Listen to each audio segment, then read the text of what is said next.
Salut, c'est Paul. Alors, régulièrement, dans mes vidéos, je t'ai montré comment trouver la plage de paramètres sur lesquels travailler, je t'ai proposé des robots, je t'ai montré plusieurs astuces sur MetaTrader, des choses comme ça. Mais jamais je t'ai vraiment parlé de ma propre méthode que j'utilise pour choisir le paramètre prometteur. Alors aujourd'hui, on va justement parler de ça.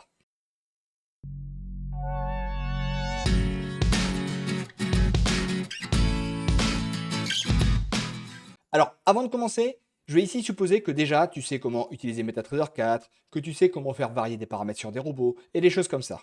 Si ce n'est pas le cas, n'hésite pas à faire un tour dans la description pour aller sur la formation que j'offre.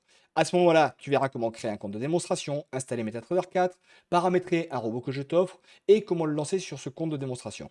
Allez, maintenant, on se lance dans le vif du sujet.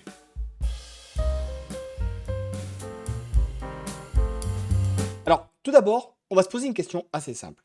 C'est pourquoi est-ce qu'on a besoin d'une méthode d'optimisation? Après tout, MetaTrader 4 propose déjà un outil pour faire des backtests, et franchement, c'est plutôt un bon outil. En fait, ce que tu dois bien comprendre, c'est que l'outil proposé par MetaTrader 4 est bien, mais par contre, qu'il a quand même un certain nombre de limites. À savoir, tu ne peux pas vraiment analyser comme il faut les données qu'il t'offre. Je vais te montrer ça avec cet exemple.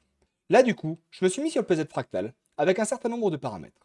Et quand je me mets sur l'euro USD en M15, ok, on coche la case optimisation. Et que je demande par exemple une optimisation entre janvier 2022 et avril 2022, valeur initiale, hop, il me fait passer tous les paramètres qui vont avec, ok. Et maintenant que c'est fini, quand je regarde ici dans l'onglet optimisation et que je regarde les résultats, voilà, tu vois que là, en partant avec un capital de 1000 euros, il arrive sur quelques mois, donc là on est en train de parler de 3 mois, à me faire gagner plus de 9540 euros, juste en 29 trades, ce qui est plutôt énorme. Et du coup, si je partais sur ce résultat de backtest pour le lancer, et que tu te dis, voilà, il m'a offert des super résultats sur 3 mois, je peux quand même le lancer là sur les 3 prochains mois, voir ce qu'il aurait raconté. Et là, si je regarde sur les 3 prochains mois ce qu'il aurait raconté, eh ben globalement, là, tu vois que il aurait même pas réussi à faire quoi que ce soit de correct. Il m'aurait directement cramé le compte. En partant de 1000 euros, je viens de perdre 1000 euros également. Pourtant, le paramètre pouvait sembler prometteur.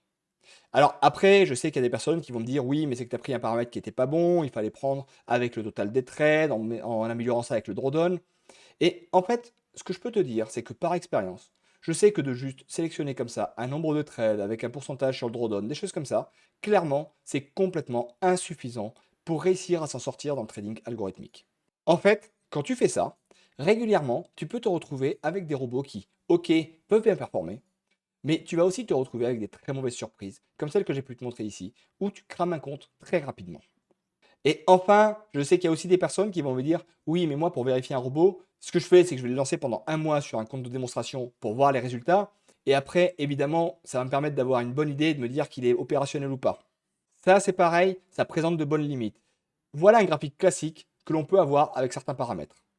Globalement, quand tu lances ton robot sur un mois, tu as 9 chances sur 10 de tomber sur une période qui est comme celle-ci, qui peut sembler intéressante, ou comme celle-ci, qui peut sembler intéressante, ou encore comme celle-ci, qui semble aussi intéressante. Et pourtant, si je regarde d'une manière générale ce paramètre, quel est son bilan? Ici et ici, les chutes sont tellement importantes que le compte a entièrement été cramé. Donc le paramètre qui pouvait sembler brillant sur un mois est finalement catastrophique sur le long terme. Voilà pourquoi, de mon côté, je me suis dit que clairement, il me fallait une méthode d'optimisation qui puisse intégrer bien plus de choses que ce qui m'est proposé par MetaTrader 4.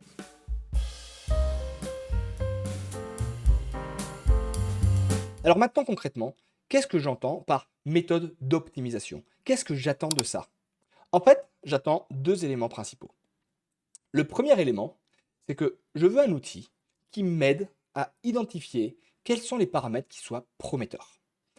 En gros, j'ai des paramètres, ils semblent donner des bons résultats. Ok, est-ce que vraiment je peux m'appuyer sur eux ou pas du tout? Ça, c'est la première étape. Donc cet outil-là doit pouvoir m'aider à identifier ces paramètres. Et la deuxième étape, c'est le fait de me dire, ok, un robot, en gros, tu peux faire des dizaines de milliers de paramètres différents, et forcément, à un moment donné, tu peux avoir de la chance et avoir un paramètre qui va performer hyper bien pendant un certain temps parce qu'il aura été complètement suroptimisé. Donc comment est-ce que je peux faire pour m'assurer que ce ne soit pas le cas et que ce paramètre-là soit finalement assez performant et que ce ne soit pas de la suroptimisation qui a été mise en place? C'est là où on passe dans la deuxième partie de ce que j'attends de la méthode d'optimisation, à savoir des validations avec des forward tests sur des périodes représentatives. Alors qu'est-ce que j'entends par forward test? Bah, en fait, c'est de faire exactement ce que je t'ai montré là. Supposons qu'aujourd'hui, on soit le 1er janvier 2021. Eh ben, je vais utiliser toutes les données avant le 1er janvier 2021 pour chercher quel paramètre peut être intéressant.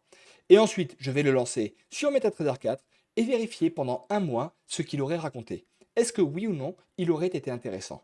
Et ça m'évite de perdre un mois sur un compte de démonstration pour m'assurer que ça fonctionne ou pas.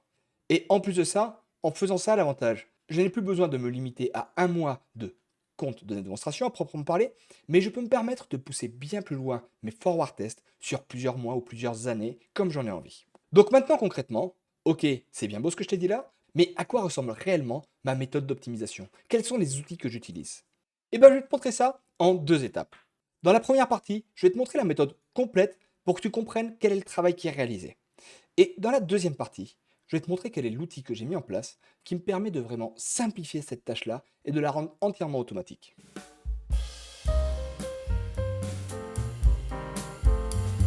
Alors, voilà comment je fonctionne. Quand je suis sur MetaTrader 4, supposons que j'ai envie de chercher le bon paramètre pour le mois de juin 2022. Donc ce mois-ci. Ok, très bien. Et bien, du coup, ce que je vais faire en fait, c'est que de mon côté, je ne vais pas juste chercher un paramètre sur un mois pour savoir ce qu'il aurait pu donner.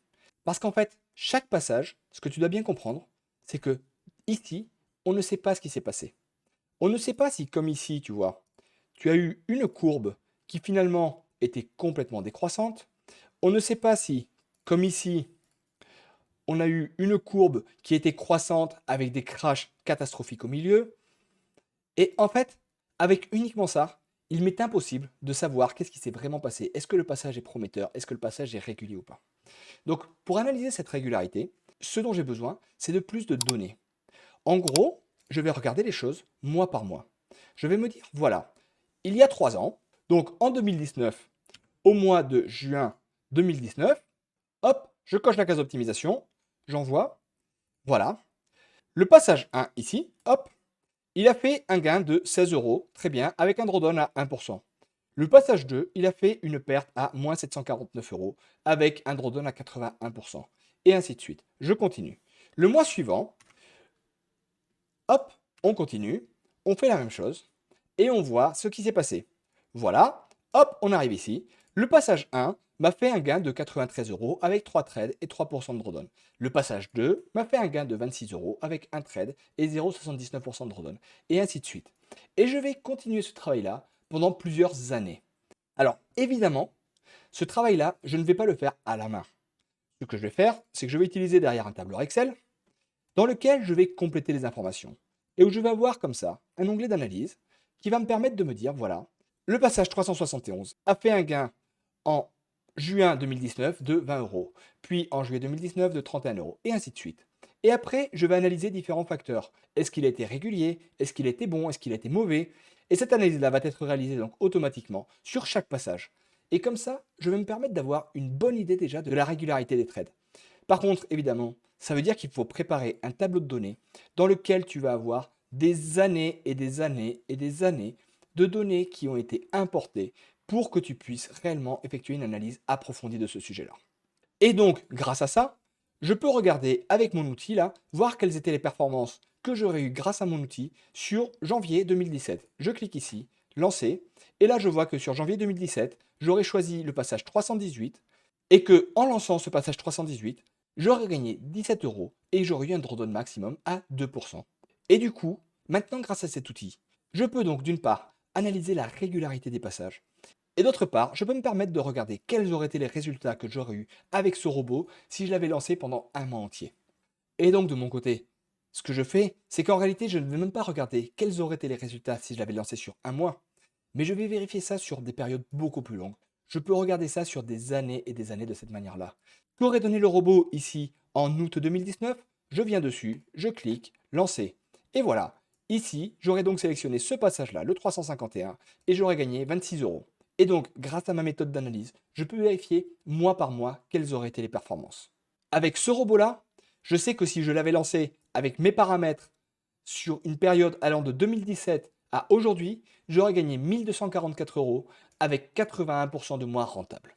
Donc ça, voilà, ça c'est la partie complète où je te montre qu'il faut importer une tonne de données, où il faut en analyser une quantité phénoménale et derrière essayer d'en tirer une conclusion. Mais évidemment, j'ai fait en sorte de simplifier tout ça.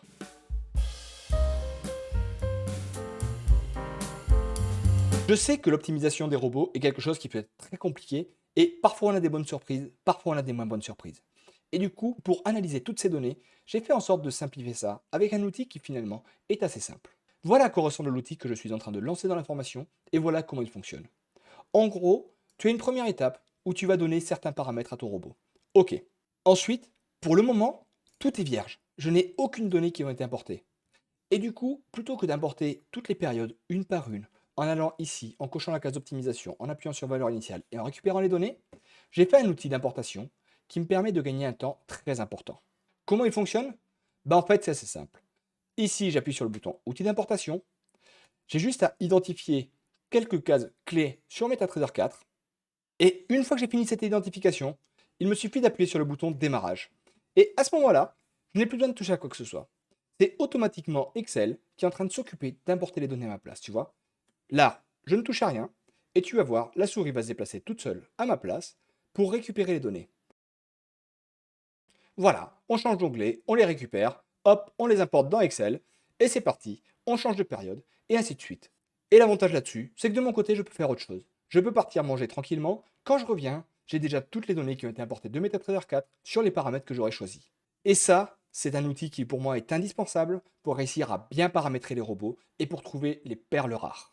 Et une fois que l'importation est terminée, voilà à quoi ça ressemble.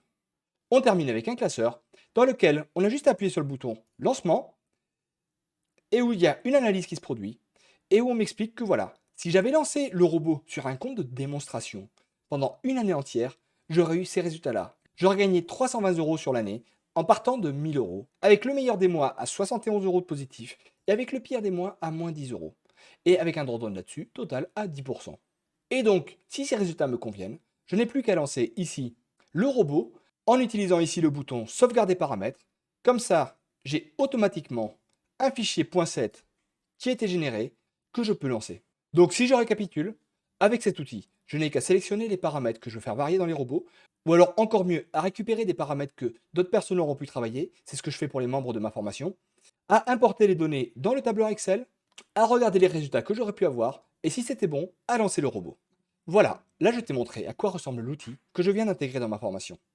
Ce que tu dois bien comprendre ici, c'est que, en fait, des bons robots, il y en a plein. Des robots qui te présentent d'excellents résultats, c'est très facile à trouver. Des robots qui te font des backtests où tu gagnes des millions d'euros, c'est un jeu d'enfant à avoir.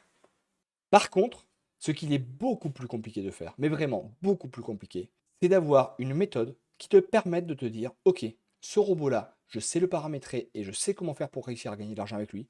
Et ce robot-là, je pense que je ne pourrais pas le paramétrer. Ou encore, ce robot-là est beaucoup trop dangereux. Et ça, c'est vraiment la méthode que je mets en place dans ma formation. En gros, si tu as quelque chose que tu dois bien comprendre ici, c'est que le plus important, ce n'est pas le robot, le plus important, c'est la manière que tu vas avoir d'optimiser le robot pour réussir à en tirer le meilleur.